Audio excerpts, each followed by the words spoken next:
So Cadillac decided to send your boy that brand new stankin' legendary 2025 Escalade V, the big boy toy. This joint is historical on all levels, from practicality to performance to tech. I mean, you name it, this joint has it, and we're gonna talk about it all and what it's like living with it for the past week that I've had it. The good, the bad, and of course, everything in between. Let's get to it. Now, I love a lot of things about this SUV. Let's just start there. But by far, the number one thing, it is unanimous in my book, and it's the fact that this joint straight from the factory has snap, crack, and pop. Not snap, crackle, and pop. Snap, crack, and pop. This joint sound like we are at war. And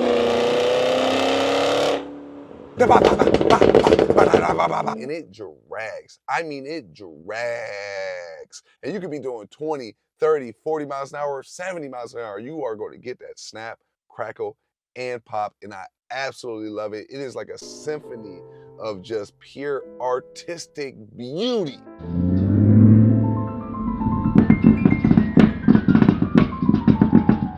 If you don't know much about cars or SUVs or the performance side, you would think this is just a normal Escalade because not much of it stands out other than the big old hand-sized V badges on the side. And you even got a pretty big V badge in the back. Not one in the front, but you do got that illuminating front grille with that Cadillac emblem with the headlights. The tail lights give you a light show. Listen, I'm getting sidetracked, man. There's an ADHD brain squirrel. You know, I ain't gonna lie to you. There's so much about this SUV that most people just would not be able to distinguish it between a regular SUV if you don't know cars or you're not a car person, between an Escalade V, and it's just that big old badge. Until you hear that snap, crackle, and pop, you can be like, I don't think that's a regular Escalade. There's something different about that one right there. I ain't gonna lie to you, because it sound like I said, the ops are going crazy at each other, and they letting it fly out the window. Cause it just be da da ba ba ba ba. I love that exhaust note. That snap, crack, and pop straight from the factory. Escalade, Cadillac, I'm sorry. Y'all killed it, man. I love it. No pun intended. Now, this second thing is the fact that you got that Super Cruise driver assistance feature. I wasn't the biggest fan of Super Cruise until I experienced the CT5V Blackwing. I also reviewed that in a 5-minute format and what it's like living with. So if you want to check out that video after you're done with this one, make sure you do that. But in that, when I literally drove from LA to Orange County, and for those who don't know, in traffic, that is literally like a 2.5 hour drive on the Camry, and that don't even count there's accidents or nothing like that. And I literally activate that Super Cruise the entire time, both ways. And I didn't have to touch that steering wheel one time. In most cars that got assisted driving or self-driving, you got to keep your hands on the wheel, touch it every 20 seconds. And it's honestly kind of annoying, but I get it for the safety. And I feel like I'm snitching on Cadillac as a manufacturer by saying this, but I didn't have to touch the wheel one time. And I absolutely loved it. And granted, I was fully cognitive. I was there, I was paying attention, wasn't on my phone or nothing like that. And yeah, it was legendary, and I really rocked with it heavily. And the fact that Cadillac got this in this Escalade, off rip, that was number 2 to me, because I can't get that impression out of my mind with that CT5V Blackwing. Not only is this a road trippable SUV, but it also makes it super road trippable with that Super Cruise driving assistance. That would be game changer on the highway going from state to state. Granted, the gas mileage on this joint might not be the best, but that's more of a neutral thing. It's not a dislike, it's not a like.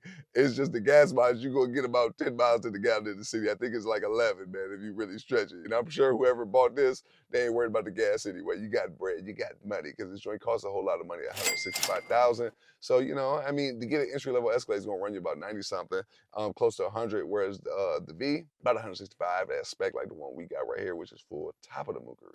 Now, one thing that I pay attention to a lot in any car, any truck or SUV is the practicality and how easy it is to navigate and live with these cars every single day. But when I got a third row SUV, I'm really particular about paying attention to how easy it is to get in and out of the third row, because there's some third row SUVs where it's really hard. You got to squeeze in and out of that third row every time.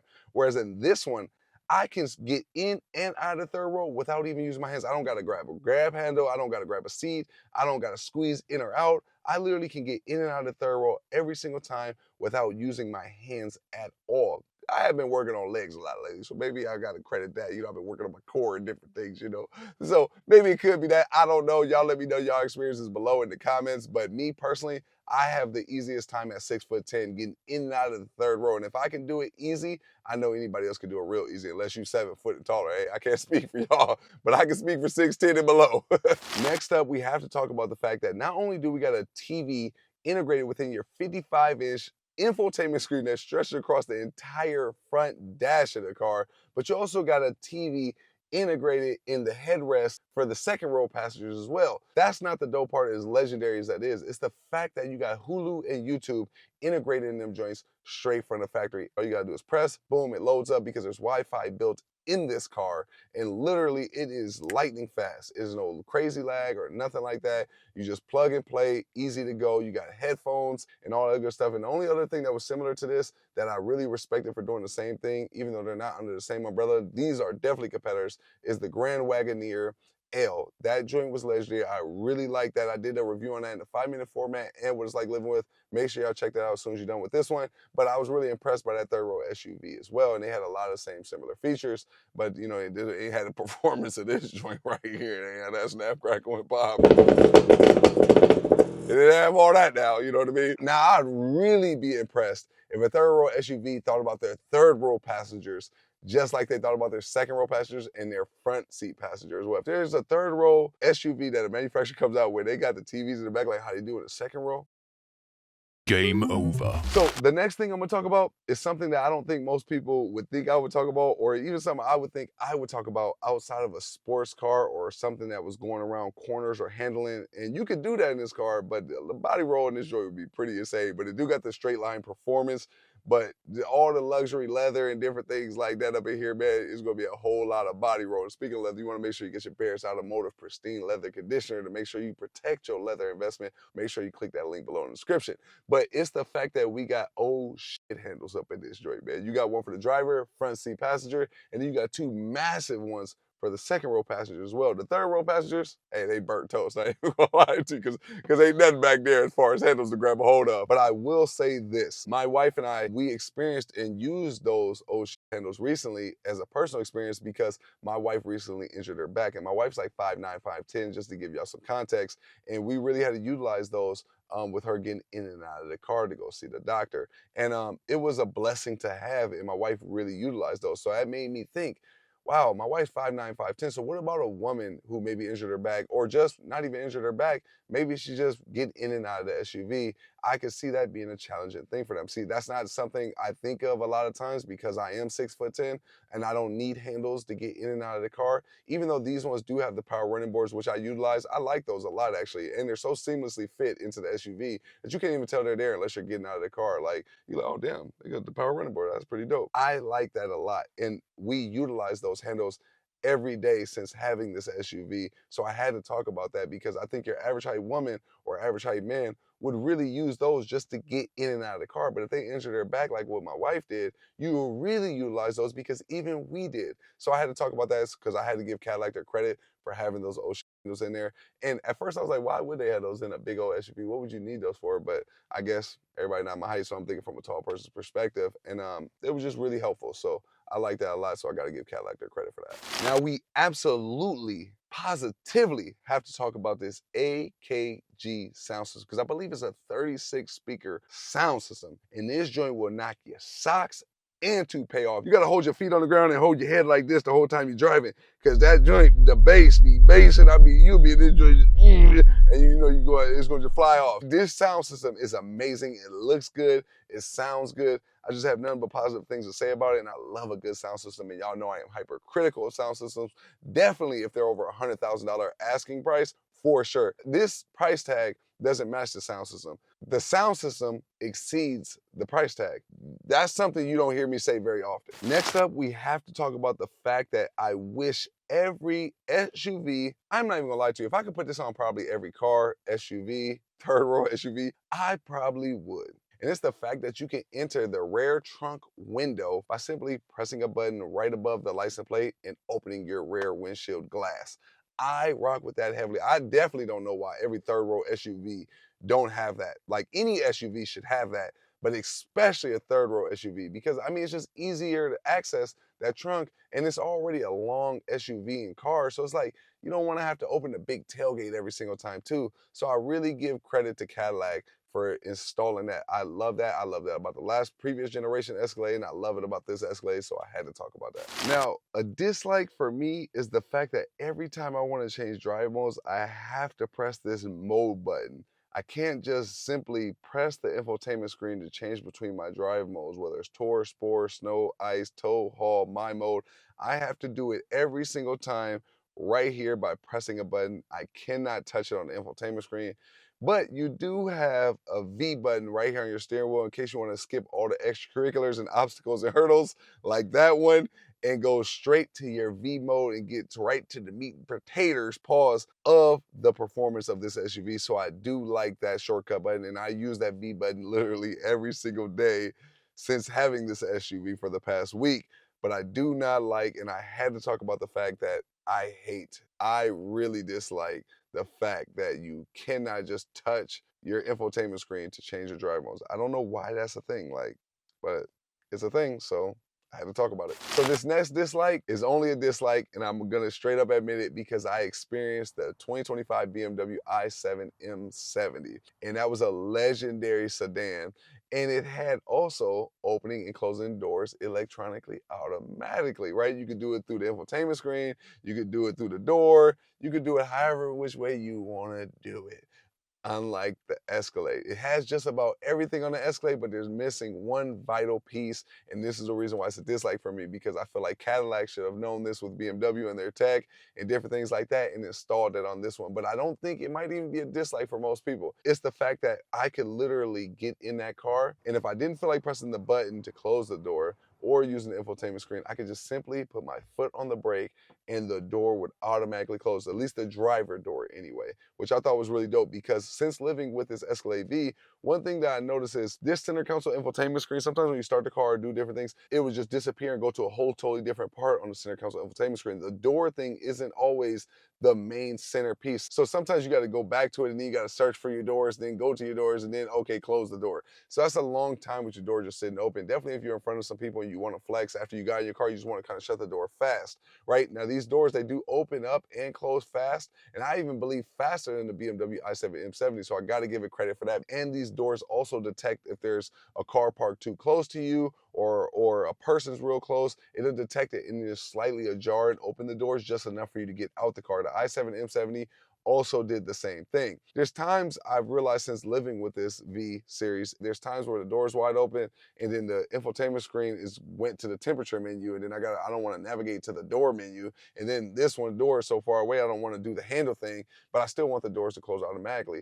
And this is where it would be utilized, like if it had that i7 M70 feature to where I could just put my foot on the brake and the driver door would close. I would like that a lot. So the fact that it don't has that, I have experience dealing with both of those things and everything I just got done mentioning. I have to give it a dislike because I experienced the i7 M70, unfortunately, but most people who had never experienced the i7 M70, that might not be a dislike for them. And I might just be in my own world on this one. But either way it goes, it's a dislike for me, and this is my video, so I'm gonna talk about it as a dislike for me, and that's it. Now, next up, we're gonna have to talk about these sun visors because I love the fact that the sun visor is massive, right? They can also detach and extend to block out all the sun, which I really rock with a lot. But what I don't rock with is the pissy yellow LED lights. Now, pissy yellow and LED usually don't go in the same sentence for me because usually if people got them yellow bathroom light bulbs in the sun visor, they're not LED. For some reason, these are LED and pissy yellow, but the crazy part is the LED lights don't match the interior lighting of this car, which are bright white LEDs for the second row, third row, and this was my same complaint with the CT5V Blackwing. It got an LED light in the sun visor, but it's dull, dimly lit, and it's pissy yellow. It's not bright white LED. And I mean, for a car that's made for practicality, I can't understand why like, women that want to do their makeup, whether they're sitting in the passenger seat or driver's seat, or even a man who just want to get himself together, and you're trying to use that sun visor light, that light ain't cutting it. Like it's just not enough. And it just doesn't look aesthetically pleasing with the pissy yellow color. So it's just a dislike for me, not gonna lie. Let's talk about a neutral thing for me. It's not a dislike, it's not a like, it's not a love, it's not a hate. And it's these doors. And all this tech, really, honestly, but it's really the doors more than anything. I just don't know how well they'll age. And it's just something I just want to throw out there to kind of spark the food for thought for a lot of people. If you ain't thinking about this, and if you are thinking about this, you'll know you're not alone in the world thinking about this.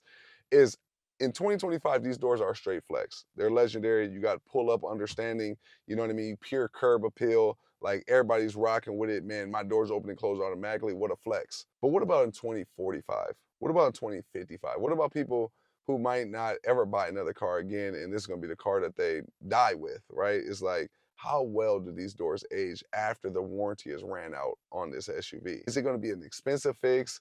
Is it something that'll always be covered? I don't know. You know what I'm saying? So it's just like, I gotta ask Cadillac about that because, yeah, that's definitely a concern of mine. Is how well will these doors age? Like in 20 years, will people still be using them and it's easy and it stands the test of time? Or is it going to be one of those things where it's like you only see people 10 years from now closing their doors on these cars that have the automatic closing door feature, but now they're closing and opening it regular because the motors done blew out because they're too expensive to like replace or maintain. So just a little food for thought, a little something I thought about, that's all. My next dislike is something that just would never make sense to me. And for all my supporters who've been rocking with me for a long time, watching what it's like living with all of my videos, is the fact that I cannot stand when a manufacturer says they have memory seats, and in this case, they got the button on the driver door panel, but there's not one on the front passenger door panel, but they do have it in the center console infotainment screen. And they will literally tell you in the center console infotainment screen that they're not real memory seats as well by simply saying press and hold. Because if you just try to press your memory setting for the driver or front seat passenger, it will tell you press and hold. I cannot understand that. Real memory seats, to me, in my opinion, should be convenient, right? Like if the seat is set for my wife and then I come to the car or SUV, I want to press a button and the seat just automatically just does the rest. I don't want to sit there and press and hold a button, whether it's on a driver door panel or a center console infotainment screen. I don't want to press and hold a damn thing. I want to just press the button and it just goes back to my seat setting. The steering wheel included, all of it. If I got to press and hold, what is the difference between pressing and holding your own seat adjusters on the side of your seat?